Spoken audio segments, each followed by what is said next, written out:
Bonjour à tous, ravi de vous retrouver pour une nouvelle recette, la recette de millefeuille.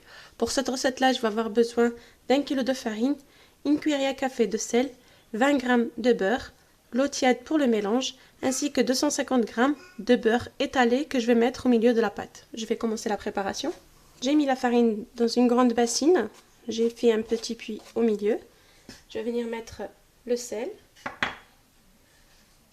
le beurre et je vais mélanger l'ensemble. Après avoir mélangé la farine et le beurre, je vais venir ramasser la pâte avec l'eau tiède.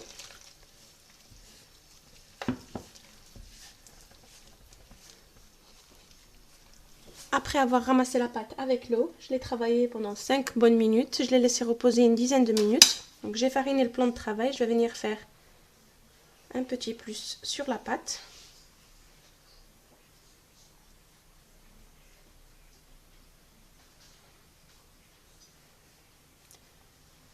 Pour incorporer le beurre.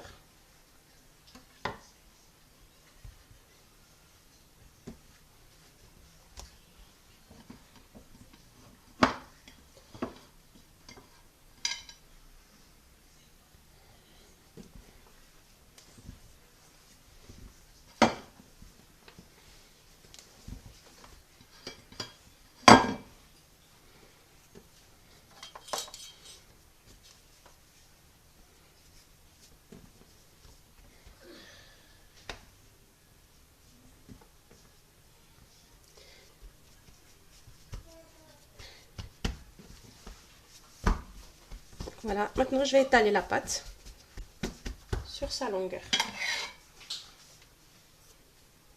J'ai étalé la pâte, je vais venir la plier.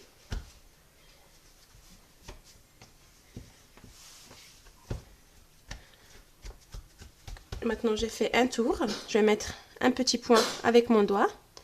Je vais la placer au frigo pendant 20 minutes. Je vais la sortir et recommencer l'opération 5 fois. Après avoir fini le pliage 5 fois, j'ai laissé la pâte reposer 20 minutes. Ensuite, je l'ai étalée. Je l'ai coupée en 3 parties égaux.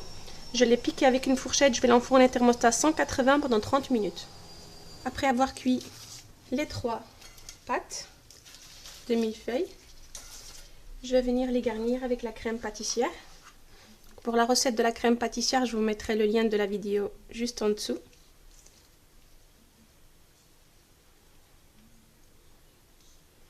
Donc je vais continuer comme ça pour les 3, pas pour les 2 premières.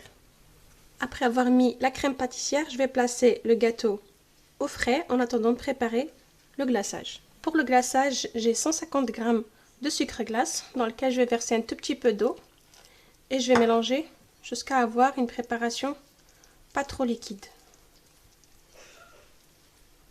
Après avoir préparé le glaçage, sucre glace et eau, je vais venir le verser sur la préparation.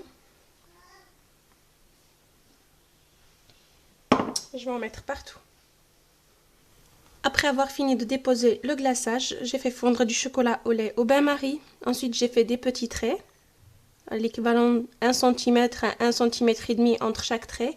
Et à l'aide d'un petit bâtonnet comme ceci, j'ai fait des motifs en allant, en revenir. Allez, reviens, jusqu'à la fin. Je vais placer la préparation au frigo pendant 30 minutes avant de la couper. La recette de millefeuille est terminée, donc après l'avoir placée au frigo, je l'ai sortie, je l'ai coupée en rectangle. Donc j'espère que cette recette vous a plu, si c'est le cas, n'hésitez pas à la partager et abonnez-vous à la chaîne, vous aurez toujours de nouvelles recettes. À bientôt!